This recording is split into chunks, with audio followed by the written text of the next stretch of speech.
Well, it's not just you. In the space of a few decades, Canada's and other countries' ability to manufacture has been destroyed or severely degraded. This has led to multiple consequences, but there are also solutions. We're pleased to welcome Nigel Southway. He is the author of Take Back Manufacturing, an Imperative for Western Economies. Welcome to the show. Thank you, sir. Thank you for having me. First question, obvious one. What made you write the book? Well, this new book is a continuation of the Take Back Manufacturing advocacy group that we started in 2010. I was in China. I came back from China in 2010, having been there for 5 years, moving manufacturing offshore. And I was horrified with what I had assisted in hollowing out, which was our manufacturing base locally. And so many of us felt that it was probably one of the dumbest things we'd ever done in the Western world.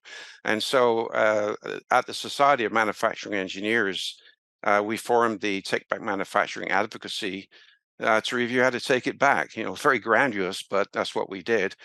We got a lot of support from many of societies and associations, and industrial media were very supportive. We published many articles and constructed a firm, logical argument for manufacturing's recovery.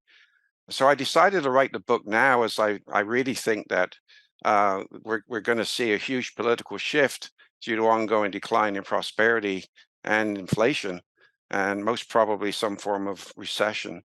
Um, and this is going to drive a significant increase in voter attention for economic issues, and Mm. probably promote a strong desire to move towards more localized trade and a reduction of imports and a focus on national productivity and prosperity, as well as national security. There's many things lining up now that make this possibly an outcome. So my new book provides position on that, and it covers the history and the current issues and policy roadmap that would assist take back manufacturing and get back our prosperity. So that's why I wrote the book. It's an imperative for the Western Right. world, Yeah. and I want to start to support any political shift that gets us aligned to do something.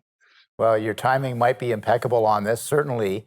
Um, Before we get into that, however, maybe just give our audience an example or two of manufacturing that has been lost over time.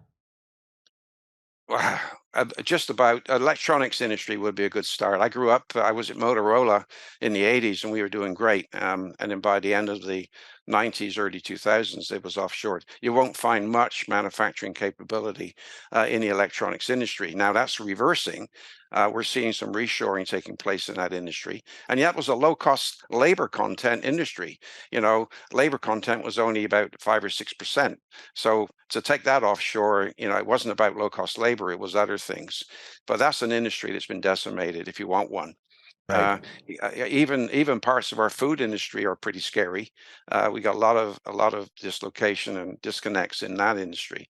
Uh, some of the automotive industry, it's amazing how much when you read my book, you'll see that we only drive down the street about 15% of our car. The rest is made offshore.